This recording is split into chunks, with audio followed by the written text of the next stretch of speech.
मित्रों, आपने रामायण के कुछ पात्रों को तो बहुत करीब से जाना है, लेकिन इसमें कुछ ऐसे भी पात्र थे जिन्हें शायद ही सब लोग जानते होंगे। उन्हीं में से एक था इंद्रजीत का पुत्र देवदनल, जो अपने पिता के समान ही बड़ा ही शक्तिशाली था। बहुत ही कम लोग होंगे जो इस बारे में जानते होंगे। तो चलिए आज की इस प्रस्तुति में हम आपको देवदनल के बारे में विस्तार से बताते हैं। नमस्कार दर्शकों, स्वागत है आपका द डिवाइन टेल्स पर एक बार फिर। हम आपको इस बारे में एक अध्याय के जरिए बताते हैं। ये बात उस समय की है जब इंद्रजीत को लक्ष्मण जी ने मार दिया था। तब मेघनाद का पुत्र देवदनल और महिरावण युद्ध में सहायता के लिए सहस्त्रबहु रावण के पास गए थे। सहस्त्रबहु रावण की 1000 भुजाएं थी तथा 1000 सिर थे। दोनों ने सहस्त्रबहु रावण से कहा कि आप मेरी मदद कीजिए, जिस पर सहस्त्रबहु रावण ने उत्तर दिया कि अयोध्या नंदन से मेरा कोई बैर नहीं है। उन्होंने मेरे साथ कुछ गलत नहीं किया, और जब उन्होंने मेरे साथ कुछ गलत नहीं किया तो मैं क्यों उनके विरुद्ध रणभूमि में उतरूं। जिसके बाद सहस्त्रबहु रावण के महल से महिरावण और देवदनल वापस लौट गए। फिर अहिरावण अपने महल पहुंचा, जिसे लंकापति रावण ने उसे दिया था, जहां उसकी बहुत सी रानियां व उनका परिवार रहते थे। रात भर विचार विमर्श करने के बाद अगले दिन महिरावण अपने कुल देवी के पास गया और माता को प्रणाम करके बोला, देवी, मैं कसम खाता हूँ कि आपके चरणों में लक्ष्मण, हनुमान और शुसेन को आपके चरणों में लाऊंगा। जिसके बाद उसने तिलक अपने माथे पर लगाया और गुफा से बाहर निकलकर मेघनाद पुत्र देवदनल के साथ रथ पर सवार होकर लंकापति रावण के महल जा पहुंचा। महल में दोनों को देखकर रावण प्रसन्न हुआ और उसने उन्हें आलिंगन में ले लिया और बोला, क्या संदेश लेकर आए हो? तब देवदनल ने कहा कि पितामह, सहस्त्रबहु रावण ने हमारे साथ मिलकर युद्ध करने के लिए मना कर दिया, लेकिन आप चिंतित ना हो, मैं लक्ष्मण, हनुमान और शुसेन को बंदी बना कर लाऊंगा और आपके चरणों में रख दूंगा। जिसके बाद रावण ने अपने मंत्री से कहा, मेरी सेना तैयार करो, अब युद्ध में इंद्रजीत नंदन जाएगा। उसकी सेना पश्चिम द्वार से निकली, जिसके तीनों लोग कांप रहे थे।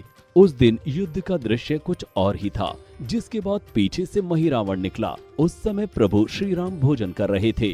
तभी नल नील ने कुटिया में आकर उनसे कहा कि प्रभु, देवदनल और महिरावण युद्ध के लिए रणभूमि में आ चुके हैं।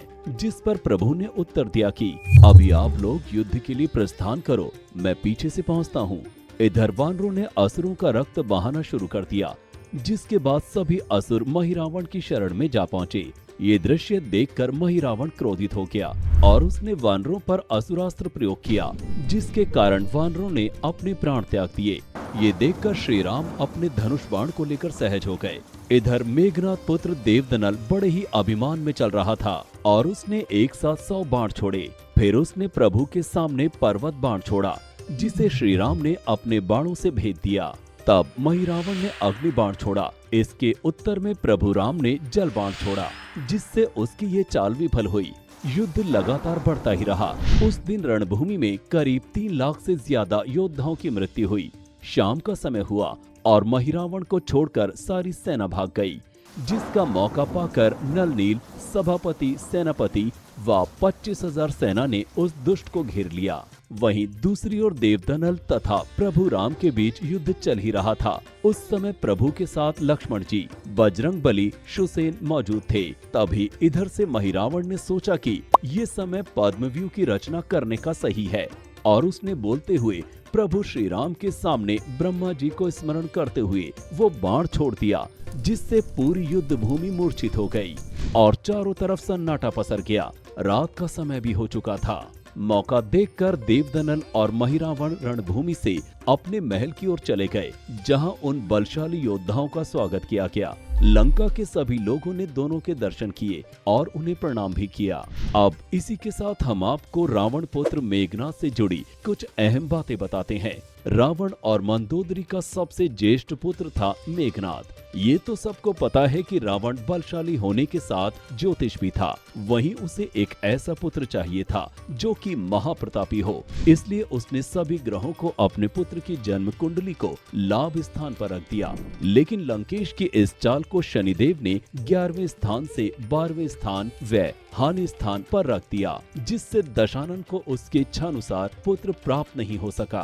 रामायण के अनुसार जब मेघनाद का जन्म हुआ तो वो सभी शिशुओं की तरह रोया नहीं, बल्कि उसके मुंह से बिजली कड़कने की आवाज सुनाई दी थी। इसी कारण रावण ने अपने इस तेजस्वी पुत्र का नाम मेघनाद रखा। उसकी पत्नी का नाम सुलोचना और उसके भाई का नाम अक्षय कुमार था। उसका वध बजरंग बली जी ने अशोक वाटिका में कर दिया था। मेघनाद की एक और पत्नी थी जिसका नाम नागकण्हा था, जो पाताल लोक के राजा शेषनाग की पुत्री थी। अपने पिता की तरह मेघनाद भी स्वर्ग विजयी था। इसके साथ ही उसने देवराज इंद्र को हरा दिया था। इंद्रदेव को पराजित करने के बाद भगवान ब्रह्मा ने उसका नाम इंद्रजीत रखा था। ऐसे तो मेघनाद का मूल नाम घननाद था, लेकिन देवराज इंद्र को पराजय करने के बाद उसे इंद्रजीत, वासवजीत, शक्रजीत इंद्र भी कहा गया। स्वर्ग विजयी बनने के बाद बंधक बने इंद्र को छुड़ाने के लिए जब भगवान ब्रह्मा ने इंद्रजीत को आज्ञा दी, तो उसने इंद्र को बंधन मुक्त कर दिया था, जिस पर ब्रह्मा जी ने प्रसन्न होकर उसे वरदान दिया कि मेघनाद की कुल देवी निकुंभला प्रत्यांगिरा के यज्ञ के समय मेघनाद को स्वयं त्रिदेव भी नहीं हरा सकते और न ही मार सकते थे।